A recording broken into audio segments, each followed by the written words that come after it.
On va au bureau pour ne pas travailler. On va au bureau pour se connecter avec ses collègues.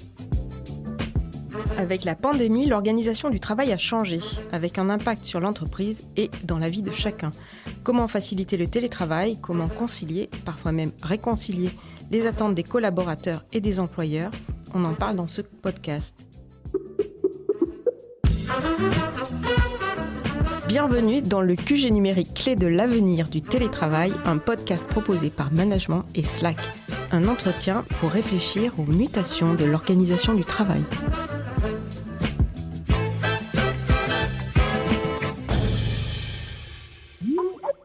Bonjour Gabriel Frasconi, vous êtes directeur général de Slack France.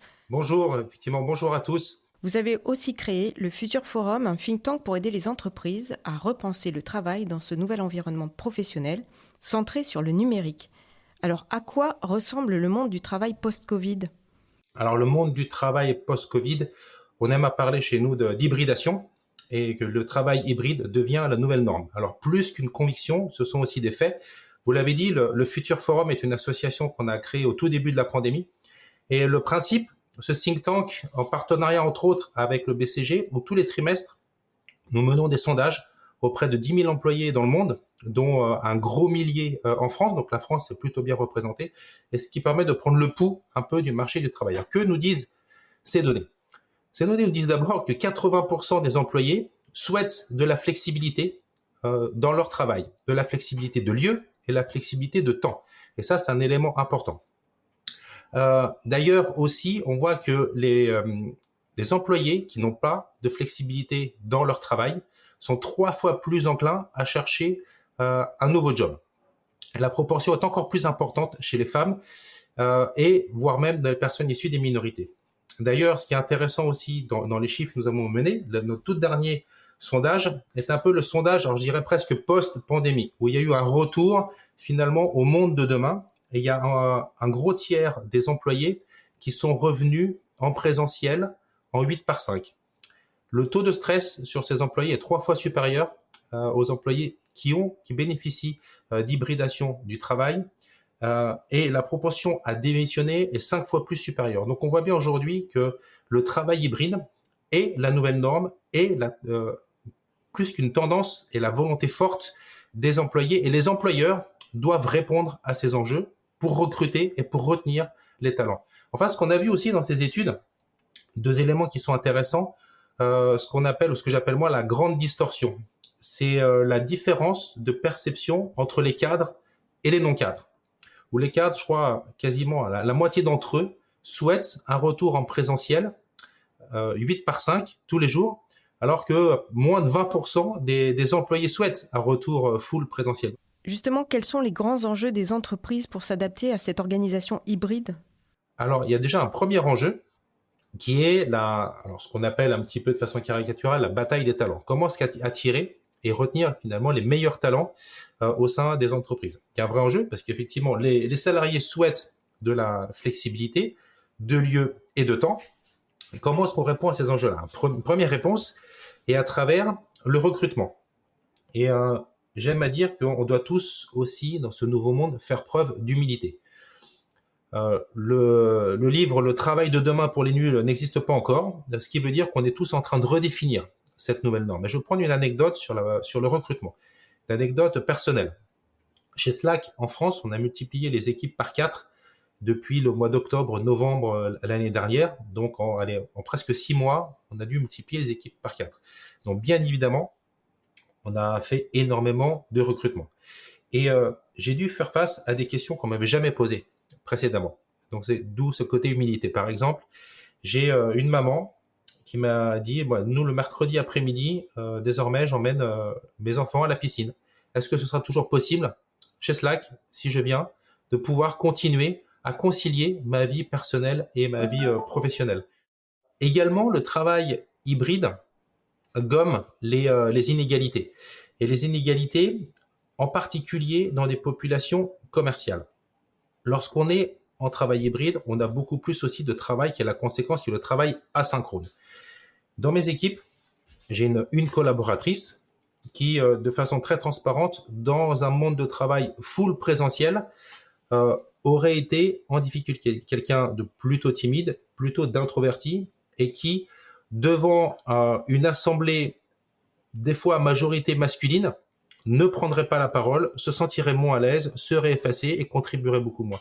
Lorsqu'on est en travail hybride, on gomme toutes ces inégalités-là. Et ça, c'est aussi une nouvelle réalité pour les employeurs. Lorsqu'on veut concilier le monde des employés et des employeurs, finalement, pour l'employeur, c'est une vraie opportunité de recruter différemment et de chercher des profils qui potentiellement nous auraient moins séduits dans un monde de travail uniquement en présentiel. Vous voulez dire qu'en fait, cette nouvelle organisation, elle prend plus en compte la dimension humaine? De façon assez contre-intuitive, oui. Elle prend plus la dimension humaine parce qu'on est moins dans un système de clones.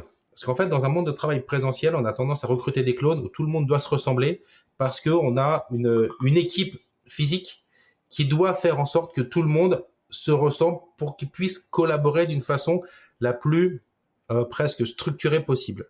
En distanciel, on est beaucoup plus sur la, la personnalité et l'unicité du profil qui permet aux uns aux autres de s'exprimer de la meilleure des façons possibles.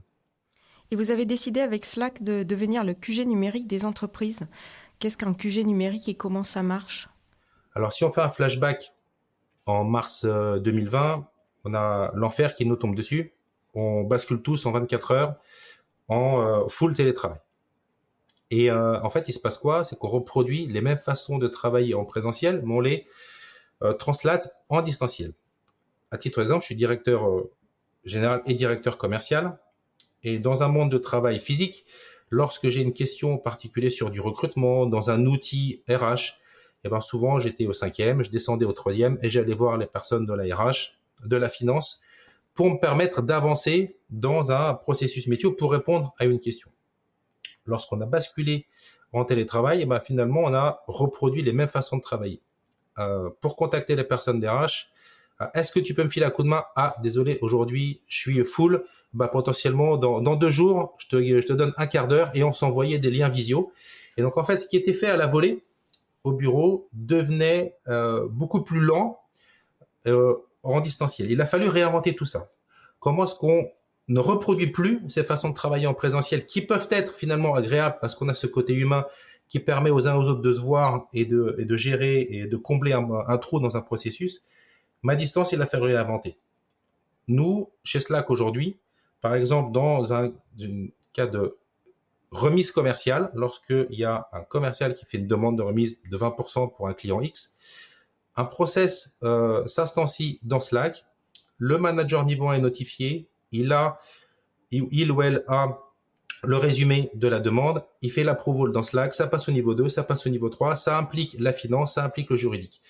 Donc en fait, d'un process qui était manuel ou semi-structuré, il est complètement structuré aujourd'hui dans Slack. Je fais les approbations de congés qui sont rentrées dans un outil RH, je les fais directement dans Slack. En fait, toute ma vie et toute la vie des entreprises que nous aidons est dans Slack aujourd'hui. Aircall, par exemple, qui est un de nos clients. Aircall, c'est une licorne française qui développe un outil de téléphonie d'entreprise dans le cloud.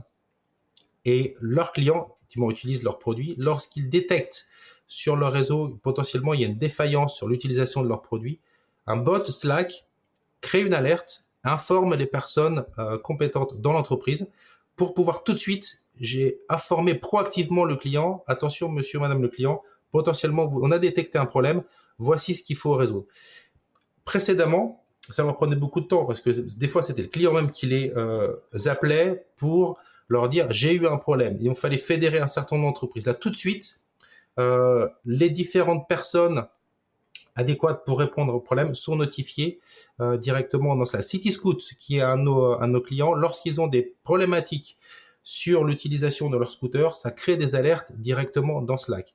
J'ai eu un autre exemple. On était sur un événement il y a 1 ou 2 mois à Nantes, Web Today, et l'organisateur, qui est une entreprise, une agence marketing, disait nous avant, tous les lundis matins, on avait une réunion d'équipe pour faire le point sur tous les événements marketing qu'on a sur le mois à venir.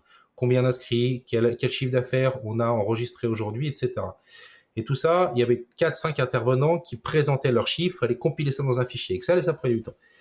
Ils ont développé un bot dans Slack qui leur permet tous les lundis matins d'avoir le compte-rendu, de voir ce qu'ils en sont sur les enregistrements, sur le chiffre d'affaires et sur les prochaines actions. Donc, ça leur économise 3 à 4 heures de temps par semaine.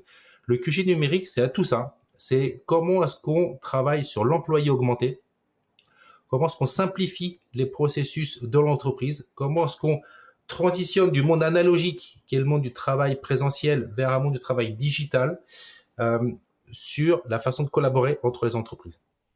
Donc pour vous, c'est essentiel aujourd'hui, pour le développement des entreprises, de se concentrer sur la création du QG numérique. C'est fondamental et qui, encore une fois, c'est la conséquence de l'hybridation du travail. On doit repenser la façon dont les salariés travaillent, collaborent ensemble, la façon dont on vend et la façon dont on service nos produits a complètement changé, la façon dont on recrute a changé. Et oui, le QG numérique est une priorité pour les directions générales de toutes les entreprises aujourd'hui. C'est notre vision et c'est notre conviction forte. Et dans cette organisation, le bureau physique existe-t-il toujours et comment faut-il le penser ? Alors, le bureau physique, il est complémentaire du bureau digital.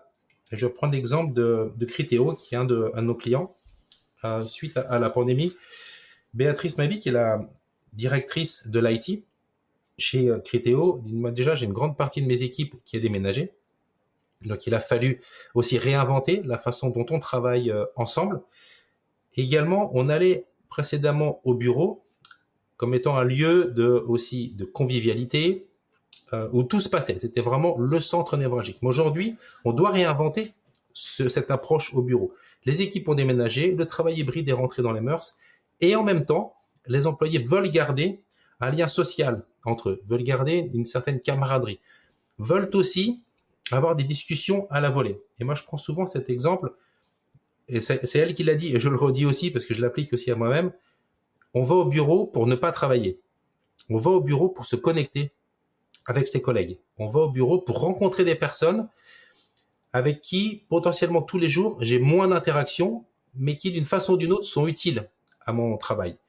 On va au bureau pour travailler sur des projets à moyen, long terme. En fait, on ne va plus au bureau pour faire les mêmes choses qu'on fait à la maison. Quel est l'intérêt d'aller au bureau pour être dans des réunions Zoom toute la journée? Ça n'a pas de sens. Par exemple, chez Slack et Salesforce, on a repensé nos bureaux physiques pour les centrer clients. Toujours un risque qu'on peut avoir lors d'un retour au bureau, c'est que les personnes s'assoient ou se regroupent par affinité parce qu'ils sont dans la même équipe. Chez Slack et Salesforce, on a repensé les bureaux pour les structurer clients. Donc, on a un étage dédié au secteur du retail et de la distribution. On a un autre demi-étage dédié au secteur de la finance et de l'assurance. Et ça permet quoi? Ça permet à toutes les personnes au sein de la société qui travaillent pour le retail et la distribution de se retrouver ensemble. Donc, on va potentiellement se retrouver assis avec des personnes du marketing, de l'avant-vente, des services professionnels, des personnes avec qui on va avoir moins d'interactions quotidiennes, qui ne font pas partie de nos équipes directes, mais qui sont importantes dans l'efficacité de mon travail au quotidien. Et c'est ça, ce côté repenser le bureau physique pour qu'il soit vraiment complémentaire au bureau digital. C'est aussi un des enjeux majeurs de l'hybridation du travail. Finalement, le bureau, c'est plus qu'un lieu de travail. Le bureau, c'est beaucoup plus qu'un lieu de travail, mais c'est presque un lieu de non-travail. C'est vraiment le lieu où je dois collaborer et rencontrer des personnes. Cette fameuse discussion de la machine à café, où en 5 minutes, on va aborder un sujet qu'on n'aurait pas ou peut aborder à distance. C'est l'enjeu principal aujourd'hui du bureau, de recréer cette camaraderie, ce lien social entre les employés, ce lien social cross-service, encore une fois avec des personnes avec qui j'ai peu d'interactions au quotidien, qui permet de fluidifier le travail au sens large de l'entreprise. Dans ce nouvel environnement, quelles sont les compétences que doit avoir un bon manager ? Alors effectivement, le rôle du manager a évolué. On n'est plus sur un management du temps, plus sur un management des objectifs. On doit faire preuve de beaucoup plus de transparence, de confiance, d'humain et aussi de structure. Par exemple, chez Slack et chez Salesforce, en particulier chez Slack, tous les one-to-one sont beaucoup plus structurés.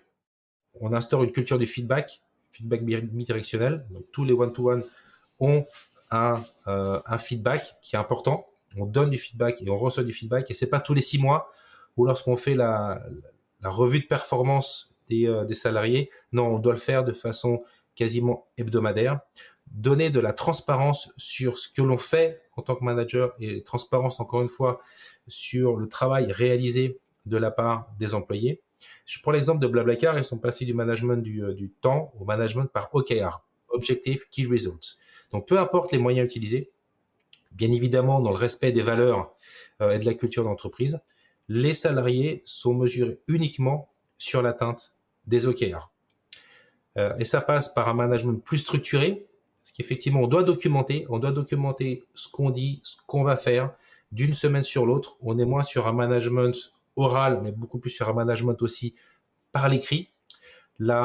L'écrit permet d'avoir une uniformité aussi du management. On est moins sur le côté copinage qu'on peut avoir lorsqu'on est en présentiel. On est beaucoup plus sur une approche méthodique, ordonnancée et structurée. Et aujourd'hui, les entreprises doivent se poser la question, est-ce que j'ai les managers adaptés pour aborder cette transition majeure? Est-ce que j'ai des managers qui font preuve de transparence, de confiance, qui ont beaucoup plus d'humanité et de structure dans leur façon de mesurer et de coacher leurs équipes? Ce sont les questions fondamentales que doivent se poser les entreprises aujourd'hui. Vous montrez d'ailleurs l'exemple en tant que manager puisque vous êtes vous-même en télétravail et cet enregistrement se fait à distance. Merci Gabriel Frasconi pour ses analyses sur l'avenir du télétravail et l'importance de la création d'un QG numérique. Merci. Je rappelle que vous êtes directeur général France de Slack. Merci et bonne journée.